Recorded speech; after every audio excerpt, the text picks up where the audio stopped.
knowledge in depth will still be the possession of experts, of academic scholars, people who really go in some detail into the subject. Information, on the other hand, will be accessible to anybody with access to a phone and the internet. When you are born as a human being, you carry the debt of being a human by expressing yourself through empathy. But it's also harvesting the knowledge that those platforms are able to create in this new digital world, and particularly the social media.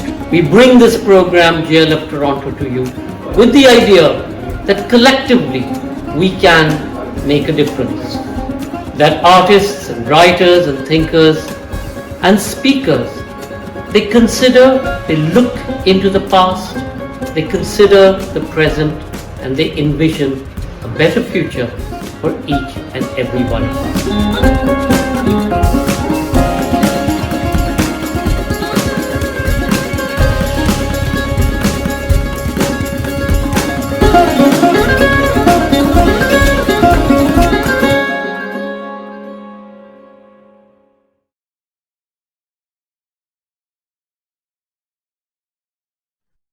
Welcome to the second session of the day.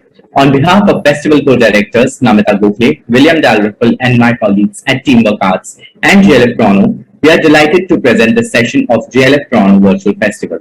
Speak Not, Empire, Identity and Politics of Language, James Griffiths and Mohini Gupta in Conversation. A session which evaluates the transformative nature of language. It explores fault lines and pressures amongst conventional linguistic maps under colonisation and globalization. Writer and journalist James Griffiths' book, Speak Not, Empire, Identity and Politics of Language, explores the decline and revival of languages across the world. In conversation with writer and translator Mohini Gupta, Griffiths examines methods of sustaining linguistic diversity and heritage. The session also keenly observes the steps forward for First Nations, indigenous people, and minorities in their quest to preserve and renew their ancestral languages after years of neglect. James Griffiths is the Asia correspondent for the Globe and Mail. Prior to joining the Globe, Griffiths spent more than 5 years with CNN International, where he was a Hong Kong-based senior producer, reporting on the ground from such places as China, South Korea, Malaysia, and Sri Lanka. He is the author of 2 books, The Great Firewall of China, How to Build and Control an Alternative Version of the Internet, and the upcoming Speak Not, Empire, Identity and the Politics of Language. Mohini Gupta is currently pursuing a DPhil PhD in Language Politics at the University of Oxford. She founded the multilingual digital collective Mother Tongue Twisters and was the Charles Wallace India Trust Translator Writer Fellow in 2017 for creative writing and translations hosted by Literature Across Frontiers. She has written on languages, literature and translation for publications such as Huffington Post, The Caravan Magazine, The Wire.in, Scroll.in, and the World Kid Lit blog. All our sessions will be available to view on our Facebook page, GLF Litfest, and on our YouTube channel, Jaipur Litfest GLF. Do follow our handles on Facebook, Twitter, and Instagram to get notified on the upcoming sessions. Ladies and gentlemen, Speak Not, Empire, Identity, and Politics of Language. James Griffiths and Mohini Gupta in conversation. Mohini, over to you. Thank you so much for the introduction, Anubhav, and thank you so much, JLF Toronto, for inviting us to this session. I'm so excited to be in conversation with James Griffiths today, author of Speak Not, Empire, Identity, and the Politics of Language. James, welcome, Croeso, to this session. Really excited for our conversation ahead. Thank you so much for being here. Thank you, Mohini. It's great to be here. So, I want to start sort of at the beginning, and I have been passionately following Welsh language politics for the last couple of years now. And reading your book has given me so much historical perspective on this issue and the way that the Welsh language movement has developed over the last few decades. And I can imagine growing up in that sort of linguistic context, it's very difficult to remain indifferent or neutral to this kind of language politics. So I'm just wondering where you started your interest in this subject and where did your research really begin? I suppose the corny answer would be to say that my, research began at childhood, having grown up within this context, as you said, and grown up speaking this language and learning 2 languages as a bilingual person. But the idea for the book and what got me interested in digging into this topic further was living in Hong Kong, where I currently live and have been for over 7 years, and listening to the conversation around Cantonese, which is, you know, not an endangered language by any stretch at the moment, but the conversation around it, the concerns that people were voicing were very similar to what we would hear about Welsh when I was growing up. So there were concerns about the encroachment of Mandarin into Hong Kong. There were concerns about children not, you know, growing up speaking Cantonese, but instead learning English or Mandarin. And these kind of parallels got me thinking about why these similarities existed with Welsh, and how the Welsh story and the fact that Welsh was able to come back from a very, very vulnerable state at the turn of the century to being not exactly thriving, but certainly not as much of an endangered language today. And that got me really interested to see what other parallels exist with other languages. And as I dug into it, I realized, as I'm sure you're aware, that Welsh is actually a model for a lot of other endangered language communities. And you know, this is something that I think, especially Welsh speakers of my generation, didn't really realize. We didn't have this sense of solidarity and connection with other communities, and we didn't realize that our tiny little language was actually influential in this specific sphere. Thanks. And it's really interesting that you say that you actually left the context to then start kind of thinking about it more deeply in terms of how sort of model that language revitalization project has been in Wales. And it's also really interesting what you said about Cantonese, because then you start realizing that languages that are under threat are not necessarily always because of lower numbers. It could be because of any other sort of identity issues or political issues where, you know, a particular nation or state is trying to, you know, erase a certain identity or a group identity. And I feel like even in India, with so many languages and mother tongues and linguistic groups, we can sort of relate to this problem, because you know, some languages don't have the problem of numbers, but it is still kind of being erased from the picture. And these languages are still under threat. So my question to you is really that at what point does a community kind of step up and realize that their language is under threat? If it's not about the numbers, at what point do they sort of realize that? And then how can they sort of reclaim that position according to you? Yeah, and I think, again, this is why Cantonese is so interesting, because it was trying to look at this conversation that's happening and this concern that exists within the Cantonese community to protect a language which has millions of speakers. You know, any truly endangered language would love to have love to be in the position that Cantonese is in, but it is kind of no less under threat, even if it's starting from a position that is much, much stronger. And it's exploring, you know, a lot of these conversations happen around languages that are already severely endangered, if not hovering on the edge of extinction. You know, it takes such a long time for to kind of get that level of government and institutional support to try and turn things around. You have to be in quite a dire situation before that can happen in a lot of countries. And yet with Cantonese, you can kind of see people starting to try and kind of fight a, you know, proactive effort to shore up the language and to stop that kind of diminution before it even begins. And so you kind of look out for, as it's being marginalized and, you know, as it's being kind of diminished within the education system, or as other languages are being promoted as a kind of replacement rather than an accompaniment or an additional language to learn. Because ultimately, you know, one of the messages of the books and one of the messages of, you know, most language activists is that multilingualism is thoroughly possible and not very difficult. But the problem becomes when you try and promote one language over another to the degree that others are marginalized. And you know, seeing that with Cantonese, how people are trying to kind of push back against that and warn people that, you know, this is something that happens very, very quickly. And maybe the slightly unique situation that Cantonese is in is that I mainly explore this within the context of Hong Kong, but of course across the border in mainland China there is Guangdong province, which is, you know, historically Cantonese speaking, and we've already seen a massive reduction in the amount of Cantonese that's spoken there because of official policies and education policies. So Hong Kongers, even though they're in a very good position, and Cantonese is by far the majority language still, they're able to kind of look and see another community that speaks the same language as them that is already seeing this rapid transformation, and that is, it makes it easier to kind of convince people that this is something that they need to act on. Thank you. And, I do want to come back to this question of languages either replacing another one or languages sort of coexisting in the same space. And I'm going to come back to that in the next question. But your book, of course, spans not just across Welsh and Cantonese, but also covers Hawaiian, and also talks about, you also refer to Irish, Afrikaans, Scottish, Cornish, and many other minority languages that are under threat. And there are so many more closer to home, whether it's Catalan or Basque, or there's so many more that are sort of going through this kind of language movement right now. So what, according to you, is the greatest similarity between these different linguistic communities from the work that you've done, from the research that you've done?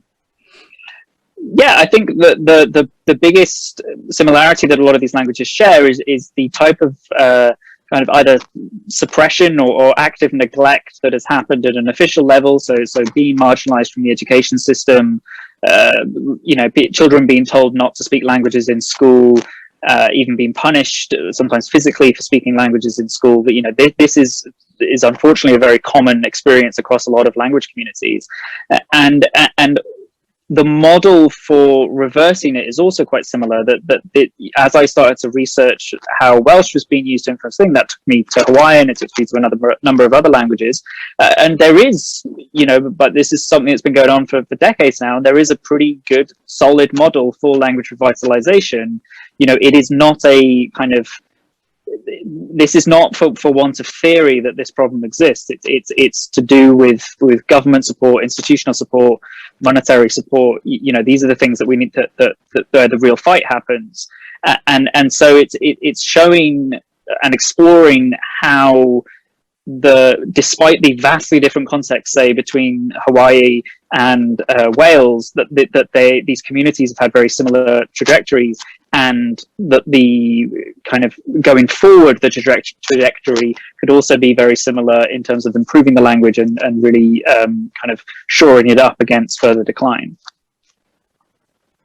Right. And, coming back to the sort of Welsh question, and of course all of the other communities as well, but I was really reminded of the one particular section in your book where there is an activist, Saunders Lewis, who gives this very influential lecture of an essay that he wrote, the Tangedar Iaith lecture, which translates to the fate of the language. Could you maybe read out a little bit of that for us, and then we could talk about how crucial language is to the identity of a community, and how that particular essay also led to just enhancing the pace of the language movement, I think, from that point onwards. So would you want to read out a little bit for us to give us a flavor of your book as well, and then we can get back into the conversation? Absolutely.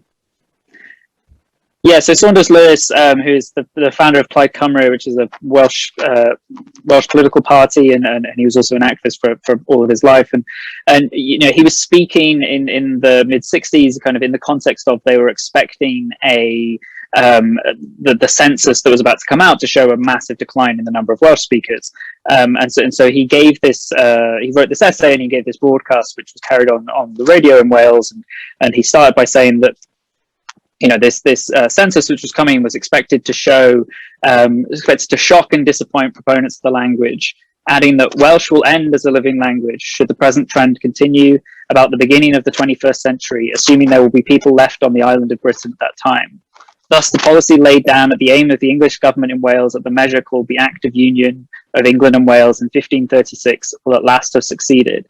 To give the government its due, throughout some 4 centuries of governing Wales, despite every change of circumstance, despite every change in parliamentary method and the means of government, despite every revolution, it has never wavered in applying this policy of excluding the Welsh language as a language of administration from office, courts, and legal writing. And he kind of advocated for new understanding of Welsh and what it would take to protect Welsh. That before it had been slightly too, people have been there was a degree to which people were bystanders in the kind of destruction of their own language, and that it wasn't. And he called for kind of more society-wide activism, and he also kind of criticised a lot of Welsh lawmakers about this. And so he goes on to write, "Is the position hopeless? It is, of course, if we are content to give up hope. There is nothing in the world more comfortable than to give up hope, for then one can go on to enjoy life." And he ended with a call to action. "Let us set about it in seriousness and not without hesitation to make it impossible for the business of local and central government to continue without using Welsh." And so what he advocated for was this campaign of mass civil disobedience, people to stop paying taxes or respond to court summons or engage with the government in any way unless they were able to do so in Welsh. And so, he predicted correctly, as it turns out, that there would be storms from every direction. It would be argued that such a campaign was killing our chances of attracting English factories to the Welsh-speaking rural areas, and that would doubtless be the case. But this campaign really ignited the kind of second generation, as it were, of the Welsh language movement, and did turn out to be very successful. And we can trace back a lot of the successes, particularly in the 80s and into the 90s, that from this speech that Lewis gave. Thank you. Yeah, I found this part really powerful in the book, just because of how it sort of led to so many changes after, and just it sort of led to a realization, I think, with how clearly he laid that out. And I even remember watching this opera once in Wales, and it was called Oethnos yng Nghymru Fydd, which translates to A Week in the Future of Wales. And it sort of looked at two different futuristic scenarios. One where everybody has forgotten Welsh except for one person in a remote town in Wales, and another situation where everybody remembers Welsh, and Welsh is flourishing in the future and things like that. And those two, the way they sort of contrasted those two scenarios was so powerful, because it showed you how deep that kind of fear was of losing the language. And I think it was again a book published by Plaid Cymru, so it led to it was part of the sort of language movement and inviting people to continue learning Welsh and things like that. But my point is that it is a very crucial part of any identity of a community.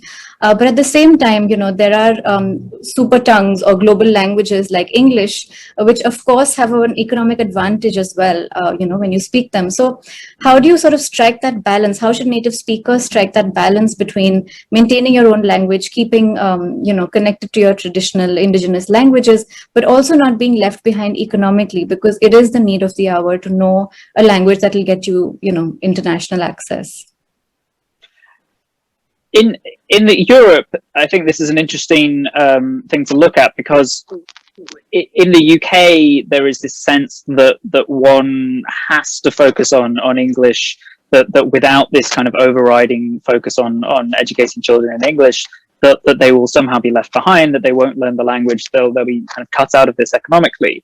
And you literally only have to cross the channel to find countries where children speak, either very good English or practically fluent English while being educated in another language. So throughout kind of Netherlands, Scandinavia, Germany, much of Western Europe, there is a very strong kind of language teaching standard, and children grow up and adults speak very, very good English, and are able to take advantage of the benefits that brings, while never giving up, their primary language as the language of education.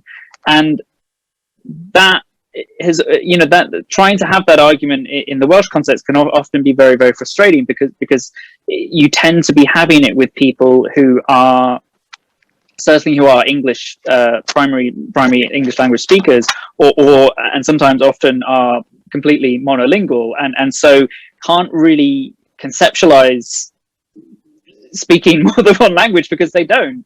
And the idea of they see it as if they were asked as an adult to suddenly switch to using French for everything, and that's just not the case. If you have a good solid bilingual education system, which many countries do, and you have that from the start of primary education through secondary and into universities, then people do grow up bilingual and people are able to take advantage of these benefits, and you can preserve the indigenous language while also bringing benefits of outside languages. Yeah, you're right. I mean, there are so many examples of that, like you said, in Western Europe. And I'm wondering if it's a kind of a post-colonial dilemma, because I think, during colonization, this sort of idea of monolingualism was kind of promoted as a feature of development. So, the fewer language, when you speak one united language, you're more developed than other nations somehow, is the idea that I think a lot of post-colonial nations inherited. And I think once a lot of these countries got independence, say in South Asia or in so many African countries as well, they were sort of faced with this dilemma of how much importance do we give to a lingua franca, which can connect the hundreds or even thousands of mother tongues that are spoken across these nations. So there are different problems that then come up with this kind of this dilemma, and I was wondering, how can nations function without that lingua franca, you think? How have you seen that function, the research that you've done? You've also been a journalist for so many years, so I know that you've studied things across different continents and cultural contexts. So what is it that you've seen in terms of this sort of dilemma between choosing one language to be the kind of national language or lingua franca versus keeping the hundreds of languages that exist in a certain nation?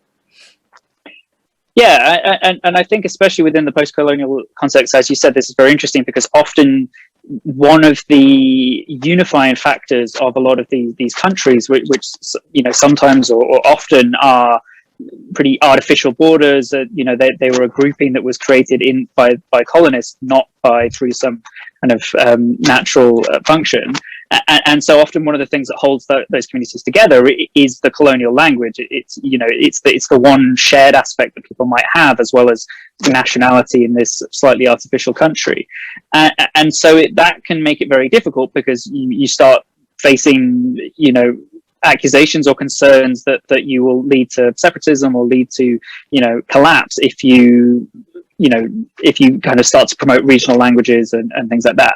And this is where the experience of China and the efforts of the consecutive Chinese governments to kind of craft a lingua franca for this huge empire, both during the Qing dynasty and then into the Republican era and into the modern People's Republic. And what's kind of a real tragedy of Putonghua, of the artificial form of Mandarin, which was invented to serve as this easy lingua franca for the whole country, is that not that this is a bad idea at all. It's a fantastic idea and it's a worthy goal. I think no one would really object to this idea that we should improve communication between areas, and that potentially the way to do that is to have one language that we all speak while we also speak our own regional languages. The unfortunate thing is in China is while it was originally conceptualized as that and people spoke of it as a language that would bind people together but that would not replace local languages, it has become the opposite, that it's become this incredibly dominant tongue throughout most of China, that through government policy the speaking of regional languages is often highly politicized, especially in kind of border areas like Tibet, Xinjiang, increasingly so even in Hong Kong, and that has resulted in a lot of suppression of other languages within China and the replacement of them by what was supposed to be a lingua franca and was supposed to bring people together. Yeah, it's such a complicated issue with no sort of one resolution, because there's so many political sort of complications involved in this as well. And you talk about sort of the Welsh model and the Hawaiian model almost as a blueprint for what other nations could follow. And that is something that I'm particularly interested in because my own DPhil research is looking at studying the Welsh language policy and education policy to see how they're sort of inspiring younger generations to learn the language, but also more importantly, feel proud of knowing the language. Because like you said, through practices like banning the use of your own language in school, only speaking English or whatever other language that, that you're being that's being imposed on you. And again, that's something that's very familiar in the Indian context, because there are a lot of schools that, again, fine you for not speaking in English or for speaking your own language in the school compound. And there were practices like the Welsh Not, for example, which you've talked about in your book as well, where, a child who was caught speaking Welsh had to wear a tag saying Welsh Not, and by the end of the day, they were sort of punished if they were caught speaking Welsh. So do you think that the new policies are actually kind of reversing this trend and this kind of generational trauma that people in the country have grown up with? Do you think this shame that's been attached to the language is kind of being erased through these new policies? And do you think that's something that other communities can follow as well? Yeah, absolutely. I think, again, Welsh and Wales presents a good model for other countries to follow, or other communities to follow. Because it's also important that when we talk about these things in a colonial context, it's often easy to kind of imagine that the actors in a lot of these incidents, that the people enforcing this policy were, outsiders, were colonial officials, or were, at least English immigrants. But in a lot of cases, especially in the Welsh context, these were also Welsh people. They were Welsh people. They were Welsh speakers. That the kind of disdain or the complex around the language was so deep that this was the community kind of actively suppressing it itself, and that does take a long time to reverse that type of thinking and to get away from that, as you called it, generational trauma. And mine was the first generation to grow up with all of our education in Welsh, but even then, I think looking back, and especially talking to younger people and seeing the kind of modern context of the language today, I can see that it was very much a kind of a work in progress when I was growing up, that there was still a lot of kind of hang-ups over speaking Welsh, that it was seen as I don't think people would actively say backward, but it was definitely this kind of sense that it was something strange and old-fashioned to do, that it wasn't necessarily modern and cool, and that there was also a divide within the schooling system as well, that from a very kind of well-meaning education policy which split children into streams based on which language they spoke. So you had English stream, Welsh stream, which were purely in those languages, and then you had a bilingual stream. But what that ended up doing was creating a level of segregation, which then, because the outside culture is all English, kind of marginalizes Welsh even within a school that's promoting it. And that has shifted. I think that, talking to young people today, reading Welsh media, looking at the kind of macro conversation around Welsh in Wales, that there is this newfound confidence in it, that there is this kind of pride in speaking Welsh. I think even among Anglo-Welsh people that don't really speak the language, that there is a kind of romanticism around it, and that there is a desire to pepper your English with some Welsh words and things like that. That it's seen as something which sets Wales apart, even if you are not within the kind of Welsh-speaking community within Wales. And that's happened as kind of dovetailed with this kind of political organising around Welsh independence, around greater autonomy for Wales. Well, Wales is currently a devolved government within the British system and has limited autonomy from Westminster, from London, and there has been a big push to improve that. This is very interestingly, and it's not just in Wales that this has happened, but this is something that's really been supercharged by the pandemic, because that's something that's distinguished Wales from the other constituent parts of the UK, and made people really think about what Wales is as opposed to England, as opposed to the rest of the UK. And now we're at a point that around, according to the most recent statistics, around 30% of the population speaks Welsh now, which is a figure that we haven't seen since before the 1900s. This is something. This is a language community which was shrinking decade after decade after decade until around 2010, and now it's really turning around. And part of that is not just these policies, because these policies have been in place since around the 1980s and 1990s. A lot of it is that newfound confidence in speaking Welsh and in encouraging your children to speak Welsh, not just among the Welsh community, but among Anglo-Welsh people, among immigrants, among even refugees. My mum works with to help resettle Syrian refugees in Wales, and their children go straight into a Welsh school and learn Welsh, you know, as complete newcomers to the country. And you know, there is that kind of attitude that everyone should be able to speak this language. That's really great to know. Thank you for sharing that. And yeah, I was wondering if you find a similar sort of model in Hawaii as well, because we haven't been able to talk about that too much. Do you find that similar things are happening there, where it could be a blueprint for other linguistic communities to follow as well? Yeah, so Hawaii, the language revitalization movement, it really started around the same time as Welsh, so in the kind of 70s, 80s, 90s, but from a much, much weaker standpoint. So this is you know, this was a language community that was really hovering on the edge of extinction when this movement started. That was because of the kind of much more harsh colonialism that Hawaii had, and also because you had an indigenous community that were the primary speakers of the language, a lot of whom had you know, historically had the population of which had shrunk massively due to disease and other aspects of colonialism.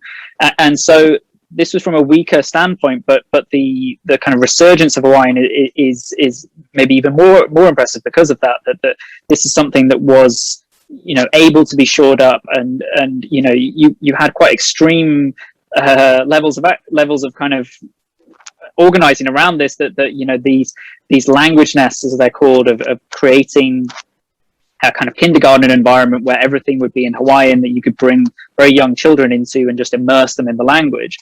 And this idea, it only really worked by bringing in the kind of elders, that you know, grandparents or even great grandparents of the children in the school, because the intervening generations didn't speak Hawaiian. There was no one to speak it to them. They had to bring in these very old people to help create this environment, and that's been successful. We now have you know, adults who have children of their own that grew up speaking Hawaiian, were educated in Hawaiian their whole lives, and have now passed it on to the next generation. And you know, that is what you have to have for a language to survive. You have to have it passed on to the next generation. And so the fact that Hawaiian's been able to do that, to go from a point where it skipped a whole generation almost to now having a new crop of speakers coming up, that it will hopefully use it even more, promote it even more within the community, promote it even more within the state, and then go on to teach their own children that.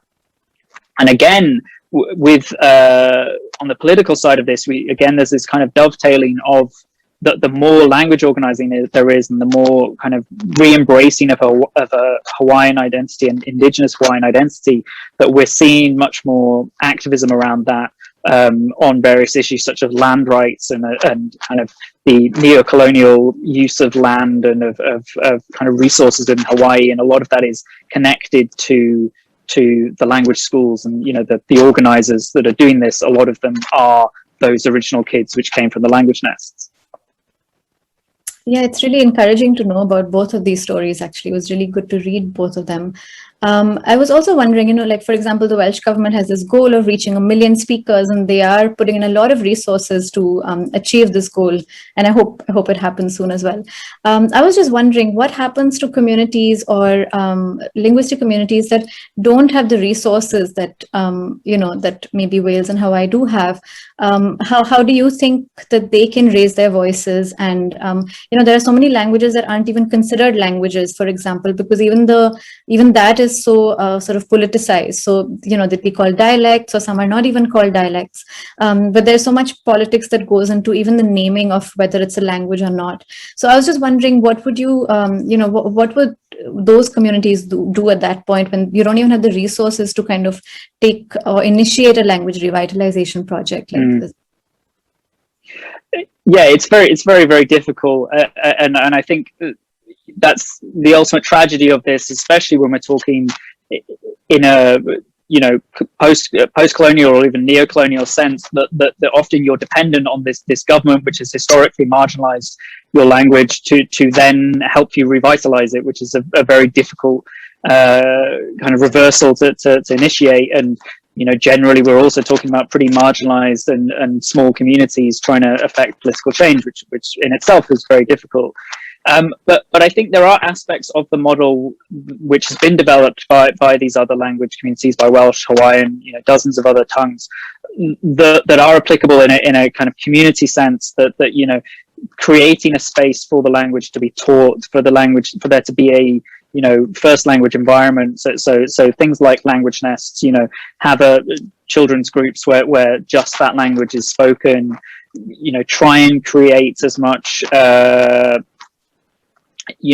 culture and art and literature within that language, and promote it as a living tongue, because this is often also a problem that happens, is that as languages get marginalized, they become kind of a language of one sphere, so that it's only spoken at home, or you only speak it with your grandparents, and you don't use it in you don't read in that language, you don't listen to music in that language, and that really helps towards accelerate decline, because we need to, as anyone that's learned a language, especially as an adult, knows, you really need to use it and listen to it and be immersed in it for it to kind of continue, and it to take hold. And so it's definitely an uphill battle, but there are aspects or there are degrees to which communities can learn from this model, which has been advanced in various countries around the world. Yeah, thank you. There's a lot to think about there as well. And I was thinking about the point where you talked about younger people and how they need to also engage with the language through media, through music, through popular culture as well. And it's inevitable to talk about this, given we are right now living in and interacting in a virtual space.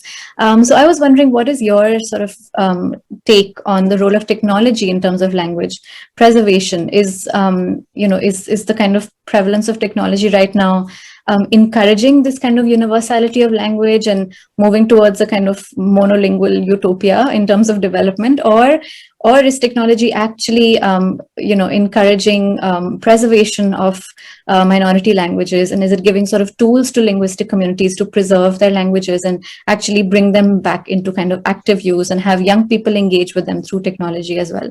So what is your take on this kind of role of technology? Yeah, I think there's definitely a danger here that there's this term that the Hungarian linguist András Kornai coined, which is called digital language death, which is basically talking about how certain languages fail to make that jump from analog, let's say, to digital, and so even if they're being spoken in the community, children are, or anyone that's using an electronic device is not using that language there, and so especially today, you can imagine that you might be speaking X language with your parents, but if you're texting all of your friends and everything you read online and everything you watch online is in another language, that is going to become your primary language, and that is going to denude your ability in your mother tongue. And this is definitely a concern, and we've seen it in a number of countries try and push back against this, a number of activists and stuff. So Iceland is an example that I give in the book, that the Icelandic government's actually invested around $20 million in helping to digitize the Icelandic language, because this is in the global context, a very small language community, and so there isn't much value for big tech in investing in supporting Icelandic and adding those kind of adding tools for Icelandic to its various apps. And so the Icelandic government stepped in and said, okay, we'll do all of the legwork for you and create this database and create what the various technologies and other tools that are needed, and we'll give them to you for free, and so you can adopt them and easily add Icelandic. So it's very easy to add Icelandic to support to anything you're doing. And we're seeing that more and more, and often it has to be community led, and often it's volunteer led, developing Welsh versions of various tools. So I can use my Gmail in Welsh, I can use my phone in Welsh, I can go on Facebook in Welsh. Often that is done at a volunteer level, but once it's been done, it's there and anyone can use it, and that creates this whole new sphere for speaking the language and using the language. And so I think ultimately I feel more optimistic about the role of technology in this than pessimistic, because like you said, it does bring new tools. It is a way of creating language learning tools. I talk in the book, and I did a lot of reporting previously on Duolingo, the language app, and one of the reasons I was interested in that is because they made a real push quite early on into endangered languages and into minority languages. And one of the things, I went out to visit them in their headquarters in Pittsburgh, and I was speaking to some of their engineers, and they were saying that, look, pretty much every language we add makes it easier to do the other language, because there's always something, if there's something new and unique about some indigenous language which we're adding, the next time we do something like that, we can bring in another one. So they recently added Xhosa, one of the South African languages, which has the in it, and that was the first time they'd done that. But now that they've worked out how to use clicks and how to teach that, they can add other languages which have those type of linguistic functions, and they can also share that knowledge with other people and make it easier in the future. So I think this is something that does lead us to a position of greater strength if the work is done. Of course, there is the danger that if communities are too slow, and unfortunately this is this is something that falls on the people that have been minoritized and been repressed and been suppressed to do themselves, which is very unfortunate, but that is the facts of where we are. But if they aren't able to do this, there is definitely a danger that they may find that it's too late or too difficult, too expensive. But if that work is done, and if these kind of resources are created, then we can end up in a really great place. And just I'll add one more thing, that is that even speaking on Zoom, which is a very basic technology, because it's it's a glorified phone call essentially, but that has had a major impact in some language communities. So in Canada, there have been First Nations communities which have used it to connect very speakers that are very far apart geographically, and or learners with elders who are very far apart geographically, and enabled them to speak the language over the internet and have that kind of as much of an immersion as you can get through doing a Zoom call with some other language speakers. Yeah, no, those are really good points. And the Iceland example was actually a really good one as well. And I think it's true that it does give a new life to a language in a sense. And especially in the pandemic, there have been so many more tools that are developed to kind of either keep language communities going or keep language learners engaged. I know personally, I've really benefited from virtual language learning sessions as well, because I've continued my Welsh learning online, which would not have been as possible, I think, if it was not for the pandemic. Of course, there are still languages that, maybe the scripts sometimes don't adapt well to technology, but I just hope that, it can they can keep feeding each other, and technology can also evolve to kind of incorporate as many languages as it can to kind of avoid the digital language deaths that you spoke about. So yeah, thank you for bringing those points up. And just to sort of wrap up our conversation, there's so many things to talk about, and we can sort of keep going on about this. But I do want to just know a little more about your work in journalism as well, because it's of course informed your book so much. So just how these two sort of how the book and your work in journalism kind of feed into each other, and also if you're working on something now that that we can look forward to. No pressure. This is my second book, and I'm taking a break at the moment. There is not another book project underway, but yeah, like I said at the beginning, the one of the things that got me interested in originally, this was an article that I wrote while I worked at CNN, and it became a book project. But one of the things that got me interested in was where I live, but also having reported, especially in China, on the kind of transformation of languages there, and how a lot of indigenous languages and regional languages have really been suppressed in parts of China in favor of Putonghua and of Mandarin, and that really fed into it. And seeing, I think being a foreign correspondent and being based overseas and visiting lots of countries, it does open your eyes to how similar ultimately most communities are, and especially kind of historically how things have developed. Unfortunately, as a British person, I will say that unfortunately a lot of the times the blame lies with the British Empire in a lot of these contexts, as with most problems in the world.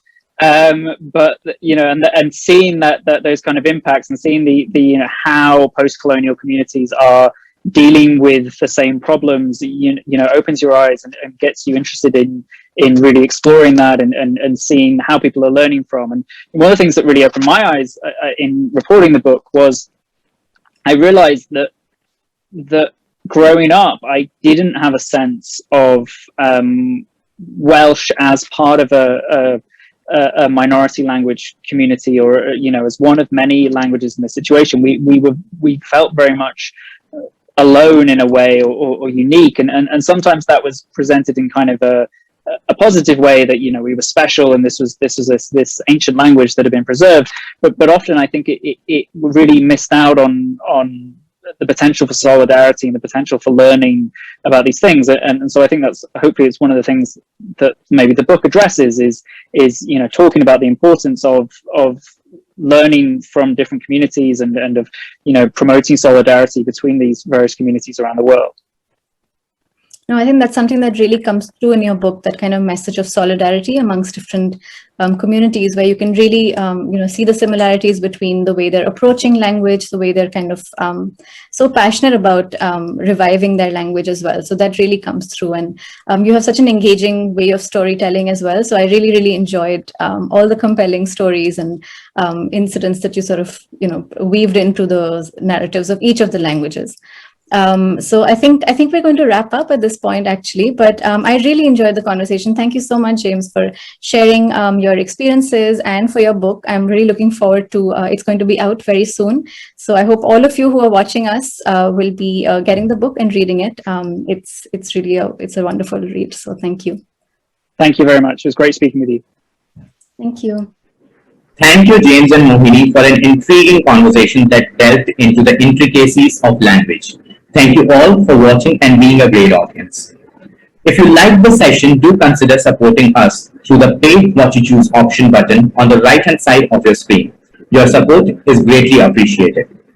Once again, we would like to thank all our partners for their support.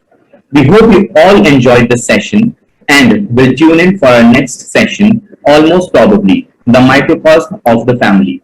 Gail Anderson Dargas and Lisa Bird Wilson in conversation with Meenakshi Alimchandani at 1:30 p.m. Eastern Daylight Time and 11:45 p.m. Indian Standard Time.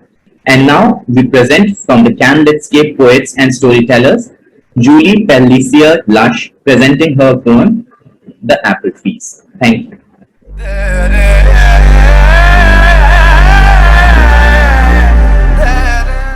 The Apple Trees by Julie Pellicier Lush. In the wind I hear their voices. Look for us now, so we are not alone. It is time for us all to finally go home. Children taken from our families and our homes, we had no choice but to cry goodbye and to go. These places were always dark, scary, and bad. Whatever we did, someone always got mad. At night, our soft crying began without end. All of us children just needed a friend. We weren't seen as human, so easy to be hurt, and when we died, they buried us deep in the dirt. They ended the lives of us little ones time and again. There was no sadness when our bodies shut down. They buried us always late at night. There was no one to tell them that this was not right. An elder told me what he learned as a boy, something that slowly took away all his joy. Apple trees they planted on those sad little graves. Those trees hid their crimes. No need to be afraid. Look for the trees full of apples near the schools. Those help those monsters break all of their rules. The tree roots run so deep in the ground, they hid all those bodies so they wouldn't be found. Indigenous people all over this land all know the stories, and we've taken a stand. It's now, it is time. Come listen to our truths. Bring our children home from beneath those roots. Creator, help us. Let the winds of change blow. This is all in our living history, not long ago. Listen for the little voice screaming, please, remember me. We all must go and look for those sad old apple trees, for those children who never made it home. My heart shatters that you were so alone. For those children full of trauma who are still alive, please don't ever feel guilty for being able to survive. It is a time to sit with our survivors now, and if they need help, don't be afraid to ask them how. They hold the truths they would much rather hide of all of those other children who didn't survive.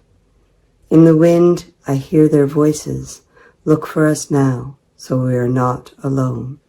It is time for us all to finally go home.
Knowledge in depth will still be the possession of experts, of academic scholars, people who really go in some detail into a subject. Information, on the other hand, will be accessible to anybody with access to a phone and the internet. When you are born as a human being, you carry the debt of being a human by expressing yourself through empathy. But it's also harvesting the knowledge that those platforms are able to create in this new digital world, and particularly the social media. We bring this program, GLF Toronto, to you with the idea that collectively we can make a difference. That artists and writers and thinkers and speakers, they look into the past, they consider the present, and they envision a better future for each and every one of us.